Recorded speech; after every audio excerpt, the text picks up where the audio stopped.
Next हमारा third topic है capital. अभी मैंने आपको दो टॉपिक समझा दिए हैं ऑलरेडी। फर्स्ट एसेट्स जो मैंने कल समझाया था, सेकंड लायबिलिटीज और तीसरा है कैपिटल। कैपिटल मैंने आज इसीलिए इसके साथ ही स्टार्ट किया है क्योंकि जो अभी रिसेंटली मैंने आपको एग्जांपल दिया है उस एग्जांपल से आपको बहुत इजीली समझ आ जाएगा। अभी हमने जिस एग्जांपल में पी जो कि बिजनेसमैन था, उसने बिजनेस में इन्वेस्ट किया था, तो amount invested by the proprietor. Proprietor कौन था? बिजनेसमैन। बिजनेसमैन जो अमाउंट इन्वेस्ट करता है वो अमाउंट जो कहलाता है कैपिटल। क्या कहलाता है वो? कैपिटल।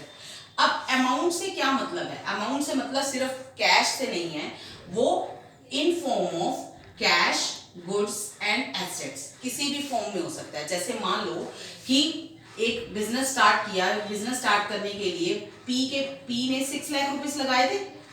हमने यही पढ़ा था अभी अपने लास्ट एग्जांपल में।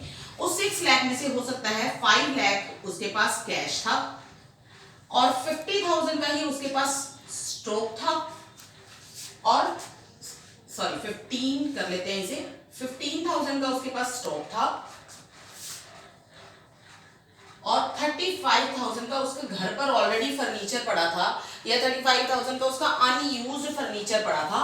वो फर्नीचर उठाकर वो अपनी फैक्ट्री में ले आया। तो इस तरह से 5 लाख प्लस 15 के कितना हो गया? ये 15 प्लस 35 50 हो गया। तो ये टोटल तो बना नहीं 6 लाख, इसको 6 कर लेते हैं हम। टोटल 35 प्लस 65, ठीक है। 5 प्लस 1 लाख 6 लाख रुपए इस तरह से उसने इन्वेस्ट किए। यानी यहां पर मैं ये कंसीडर करना चाह रही हूं कि कैपिटल जो भी बिजनेस में लगाया जाता है प्रोपराइटर की तरफ से, वो हमारा अमाउंट जो भी इन्वेस्ट किया जाता है उसे हम कहते हैं कैपिटल। वो अमाउंट कैश की फॉर्म में, गुड्स की फॉर्म में और एसेट्स की फॉर्म में हो सकता है। और whenever he is just editing it, तो हमारी कैपिटल 6 लाख की कंसीडर की जाएगी। जो गुड्स और एसेट्स आई हैं उनको मॉनेटरी टर्म में हमें वैल्यूएट करना पड़ेगा। जैसे हमने यहाँ पर इसका दूसरा फॉर्मूला, इसको में अब क्या होता है, मेन फॉर्मूला होता है internal liabilities plus external liabilities is equal to assets. और इंटरनल लायबिलिटी हमारी क्या थी? कैपिटल, जो हमने अभी लास्ट एग्जांपल में किया था। तो ये हमारी है capital plus external liability is equal to assets. और अगर आपको याद भी हो तो अभी हमने रिसेंटली एग्जांपल किया था, तो 6 लाख प्लस 1 लाख हमने पीएनबी से लिया, 2 लाख हमने एसबीआई से लिया और 1 लाख हमने टी से लिया था। तो टोटल 10 लाख का 10 लाख हमने कहाँ इन्वेस्ट कर दिया था? एसेट्स में। Land and building, plant and machinery, furniture, stock, ये सब चीजें ले ली थी।